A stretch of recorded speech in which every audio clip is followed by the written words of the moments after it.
এ দেখো বা ভাত খাই নাও দিনে গরম ভাতের সাথে নাইনের ডাটা ছানা, আলু ছানা, রসুন ছানা, ঝাল ছানা খেতে এত মজা নাই গবি।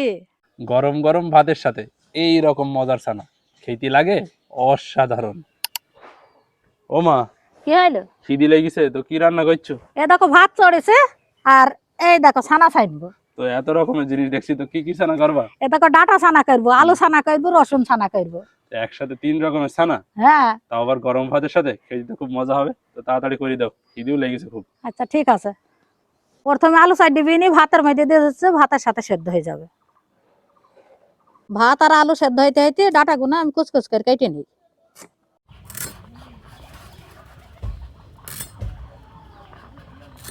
ভাত হয়ে গেছে, ভাতের ফ্যান গাইলতে দিয়ে এবার ডাটা গুনা সেদ্ধ করতে দিচ্ছে। এবার ঢাকনি দিয়ে চাপা দিয়ে ঢেকে দিলাম, আস্তে আস্তে সেদ্ধ হোক। ডাটা সেদ্ধ হয়ে গেছে, এবার ডাটা গুনা তুলে নিচ্ছে। এবার ডাটা গুনা জোড়াইতে দিচ্ছে, জোড়াই গেলে পারে শ্বাস গুনা তুলে নেবো। ডাটা গুনা জড়ে গেছে, এবার ডাটার শ্বাস গুনা তুলে নেবো। এই যে এইভাবে চামচ দিয়ে ডাটার শ্বাস গুনা তুলে নিচ্ছে।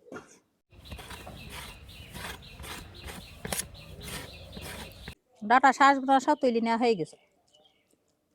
এবার রসুন ভেজে নেবো, দিয়ে দিলাম কড়াতে একটু সরিষার তেল। তেল গরম হয়ে গেছে, তেল এবার রসুন গোনা দিয়ে দিলাম। এবার আস্তে আস্তে নেড়ে চেড়ে রসুনটা ভেজে নেবো, যাতে রসুনটা ভাজতে ভাজতে ভালোভাবে সেদ্ধ হয়ে যায়। রসুনটা ভাজতে ভাজতে লাল লাল হয়ে গেছে, এবার তুলে নিচ্ছে। তেলে দিয়ে দিলাম 4টে কাইলি জিরে, দিয়ে দিলাম 4টে আকড়া জিরে, দিয়ে দিলাম পেঁয়াজ কুচি। এবার পেঁয়াজটাও আস্তে আস্তে ভেজে নেবো। পেঁয়াজ ভেজে নেওয়া হয়ে গেছে, আবার পেঁয়াজ গোনা তুলে নেবো। এবার তেলে শুকনো ঝাল ভেজে নিচ্ছি। শুকনো ঝাল আমার সাইজ করে ভেজে নেওয়া হয়ে গেছে, আবার নামিয়ে নিচ্ছে। এবার নুন দিয়ে ঝাল গোনা গুঁড়ি করে নিয়েছে।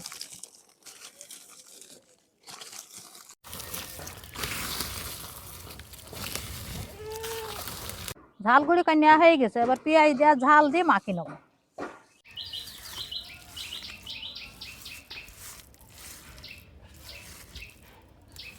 এবার মাখি নেওয়া ঝাল আর পেঁয়াজ দিয়ে রসুনটা ছাইনি নিয়েছে। রসুন ছাইনি নেওয়া হয়ে গেছে, এবার আলু ছাইনি নেবো। এবার একটু সরিষার তেল দিয়ে আলু ছাইনি নিয়েছে।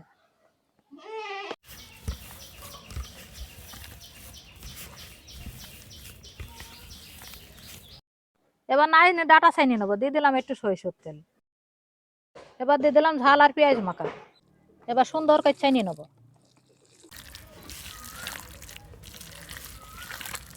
ছাইনি নেওয়া হয়ে গেল নাইনের ডাটা। এ দেখো বা ভাত খাই নাও দিনে গরম ভাতের সাথে নাইনের ডাটা ছানা, আলু ছানা, রসুন ছানা, ঝাল ছানা খেতে এত মজা নাই গবি। মা দেও তো, খুব খিদি লেগেছে ভাত খাই। যে খিদি লেগেছে তার উপর আবার এইরকম মজার ছানা, এরকম ছানা নিকে আর বসে থাকা যায়? এবার খাওয়া শুরু করি। এবার প্রথমেই নাজনির ডাটা ছানাটা নিলাম, এবার নিয়ে নিলাম একটু ঝাল ছানা, নিয়ে নিলাম একটু রসুন ছানা, এবার সব শেষে নিয়ে নিলাম আলু ছানা। এবার প্রথমেই নাজনির ডাটা ছানা দিয়ে মাখি, তারপরে মুখে দেব। এই যে, বিসমিল্লাহ।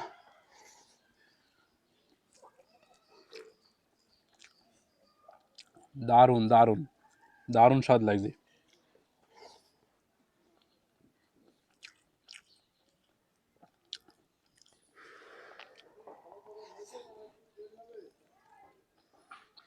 নাজনির ডাটা ছানা দিয়ে তো খালামি, আর খেতেও খুব মজা লাগলো।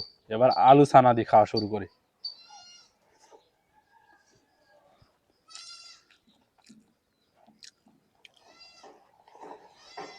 এবার রসুন ছানা দিয়ে খাওয়া শুরু করি। এই যে রসুন ছানাটা নিলাম, নেওয়ার পরে ভালো করে ভাতটা মাখি, মুখে দিই।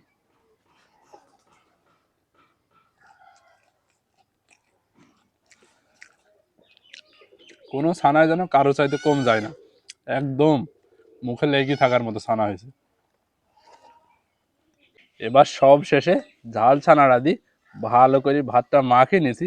মাখিয়ে নিই, এমনি তো সব ছানায় ঝাল কড়া করা হয়েছে, আবার ঝাল ছানা। এবার মুখে দিই।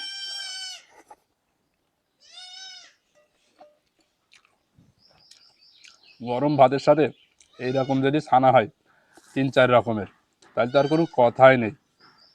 নিমিষেই 1 প্লেট কেনে 2-1 প্লেট ভাত ইজিভাবে খাওয়া যায়। আমার তো প্লেটের ভাত আমি শেষ করেই ফেললাম। তো সব ছানা দিয়ে তো খালাম, আর খেতেও দারুণ লাগলো, কারণ গরম ভাত দিয়ে ছানা তো মজা লাগেই।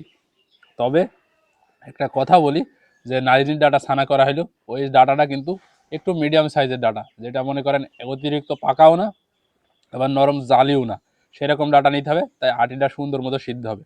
তা না হলে পাকা ডাটা নিলে কিন্তু আটিটা খসখস করবে, খেতে ভালো লাগবে না। তো এইরকমভাবে ছানা দিয়ে ভাত খাওয়ার মজাই আলাদা। আর নাইজির ডাটা ছানা এভাবে ছাইনি খেয়েছেন কিনা অবশ্যই জানাবেন কমেন্টে।